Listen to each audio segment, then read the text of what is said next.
गुण ग्राहक होंगे वही अपने, गुण ग्राहक होंगे वही अपने, अपने गुण आदर से मिलेंगे, वही नेह का नाता निभा सकेंगे, वही नेह का नाता निभा सकेंगे, उन रूप उजागर से मिलेंगे, यहाँ प्यास बुझेगी नहीं अपनी।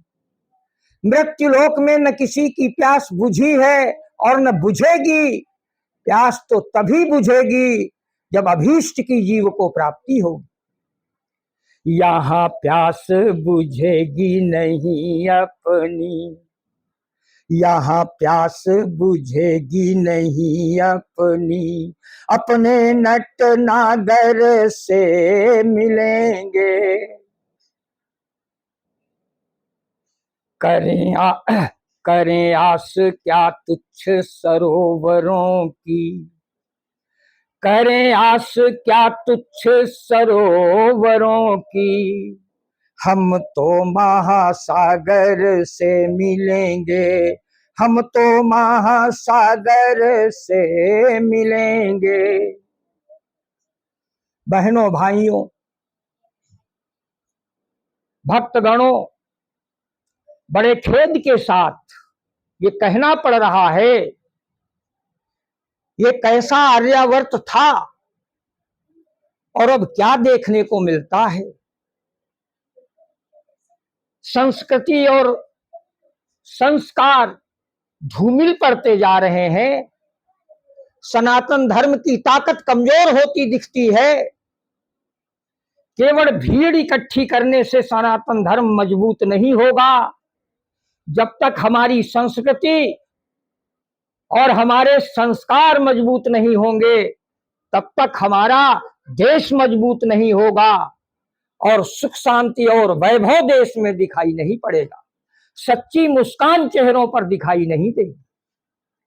ये सब मैं इसलिए कह रहा हूं कि आज समर्थ लोगों के माता पिता वृद्धाश्रयों में अपना जीवन यापन करते हैं। आप कैसे पुत्र हैं, कैसा आपका सनातन धर्म है, कैसे आपके संस्कार और कैसी आपकी संस्कृति है, विचार करना होगा। माता पिता धरती के ऊपर भगवान का रूप है, भगवान का रूप। माता पिता की सेवा, माता पिता की उपासना साक्षात पर ब्रह्म परमात्मा की उपासना है और उनका अनादर करके हम देवी देवताओं के मंदिर में गिड़गिड़ाते हैं, देवालयों में जाते हैं, तीर्थाटन करते हैं, तो ये सब बेकार है। सच्चे भगवान तो आपके माता पिता हैं जिन्होंने आपको शरीर दिया। माता पिता यदि न होते तो धरती पर आपका अस्तित्व नहीं होता। चलो जो कमजोर हैं, जो पुत्र असहाय हैं, कमजोर हैं, उनकी बात छोड़ो, लेकिन जिनकी पुत्र वधुएं समर्थ हैं, जिनके पुत्र समर्थ हैं और समर्थ होने के बाद भी माता पिता वृद्धाश्रमों में जीवन यापन करें, तो ऐसे लोगों के जीवन को धिक्कार है। एक बार नहीं, बार बार धिक्कार है। माता पिता कैसे भी हो, कई लोग कहते कि हमारे माता पिता अच्छे नहीं। रामचरितमानस में बताया गया, भगवान श्री राम ने कहा कि मातु पिता गुरु आज्ञा पाले,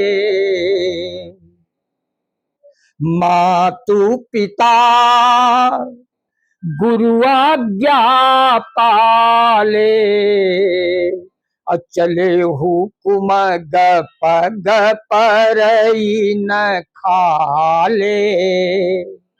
माता पिता कैसे भी हैं, वो आपके लिए भगवान हैं।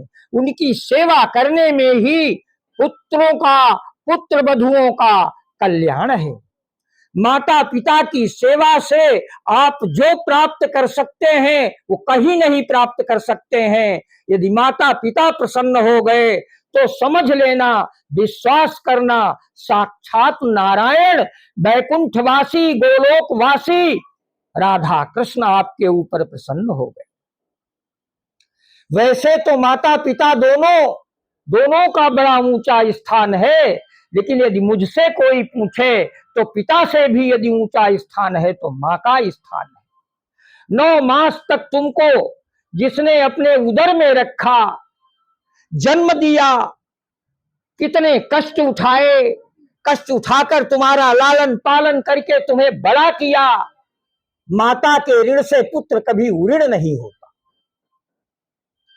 आज याद आ गया तो मैं आपको बताता हूं, पुत्र बार बार गलती जब करता है तो एक बार पुत्र को दंड देने के लिए पिता निर्णय ले लेता है। समझाने पर नहीं मानता, बार बार गलती करता है, अब तो इसे दंड मिलना ही चाहिए। लेकिन मां को देखिए, मां का हृदय कैसा है। मां के हृदय में पुत्र के लिए ममता के अतिरिक्त, प्रेम के अतिरिक्त, स्नेह के अतिरिक्त कुछ होता ही नहीं है। पुत्र बार बार गलती करता है और माता बार बार पुत्र को क्षमा करती है। ऐसी मां को दुख देने से नरक में भी उन पुत्रों को ठिकाना मिलने वाला नहीं। माता साक्षात भगवान का अवतार है। एक मां की कहानी दृष्टांत के द्वारा, चंद पंक्तियों के द्वारा मैं आपको सुना रहा हूं। आप देखिए मां का हृदय कैसा होता है पुत्र के लिए। आप स्वयं समझ लेंगे कि वास्तव में मां पूजनीय है। तो आप लोग सुनिए। अरे सुनो, एक शहर में एक बुढ़िया रहा करती थी।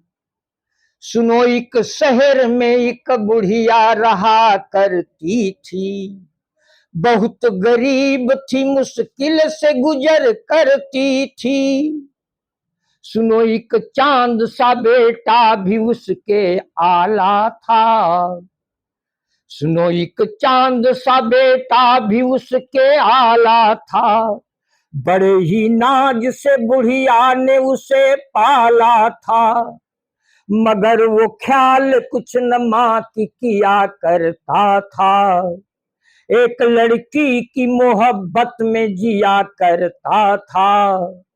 एक लड़की की मोहब्बत में जिया करता था। एक दिन जाके वो लड़की के घर पर पहुंचा।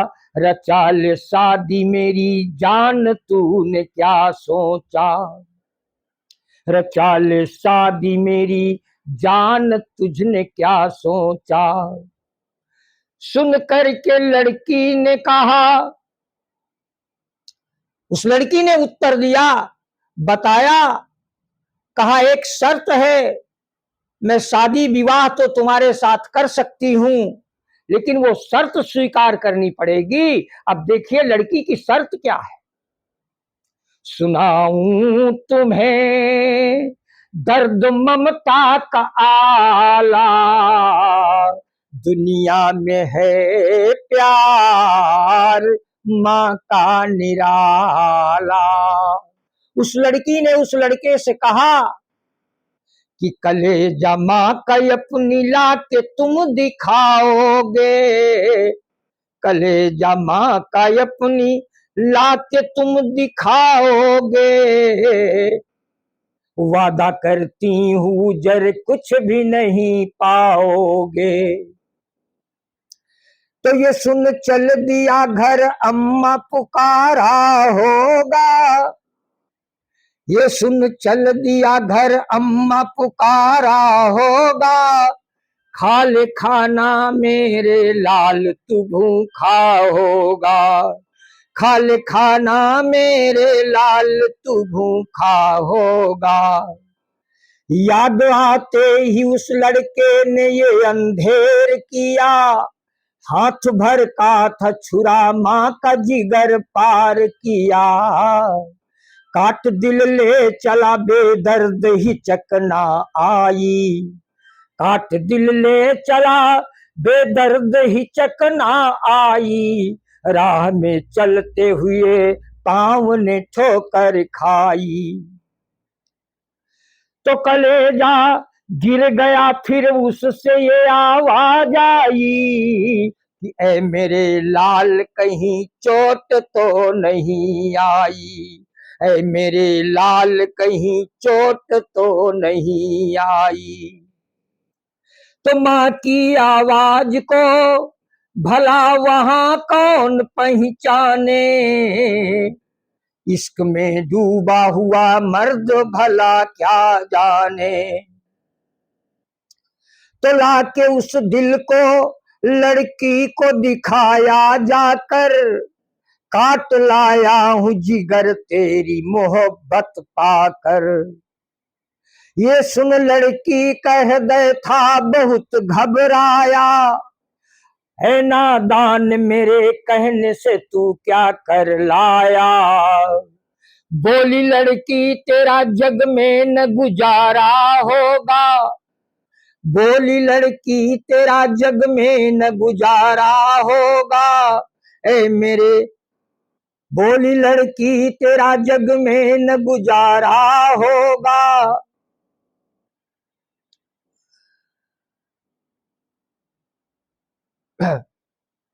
बोली लड़की तेरा जग में न गुजारा होगा। तो बात कुछ बढ़ गई, फिर दोनों में तकरार हुई, बात कुछ बढ़ गई, फिर दोनों में तकरार हुई। और पुलिस वहां पे आ गई, लड़के की गिरफ्तारी हुई। लड़का पकड़ लिया गया, पुलिस ने उसको अपनी कैद में ले लिया और जाकर उसे बंद कर दिया। अदालत में मुकदमा पेश किया गया, कलेजा लाकर जज की मेज पर रख दिया गया। तो बड़े ही गौर से फिर जज ने मुकदमा छाना, बड़े ही गौर से फिर जज ने मुकदमा छाना। कैद में लेते हुए मुलजिम को कातिल माना, कैद में लेते हुए मुलजिम को कातिल माना। फैसला सुनते ही लड़का था बहुत घबराया, फैसला सुनते ही लड़का था बहुत घबराया।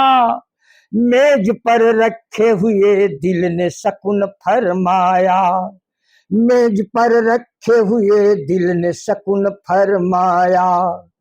हुजूर मेरे लाल को, हुजूर मेरे लाल को तुमने क्यों सता रखा है। अरे खून तो मैंने किया उसको फंसा रखा है, खून तो मैंने किया उसको फंसा रखा है। तो माँ की ममता ने वहां अपना असर दिखलाया, माँ की ममता ने वहां अपना असर दिखलाया। और गोविंद राम जज ने रिहाई का हुक्म फरमाया। तो सुनाऊं तुम्हें दर्द ममता का आला, दुनिया में है प्यार माँ का निराला, दुनिया में है प्यार माँ का निराला। सच्चिदानंद भगवान की जय हो।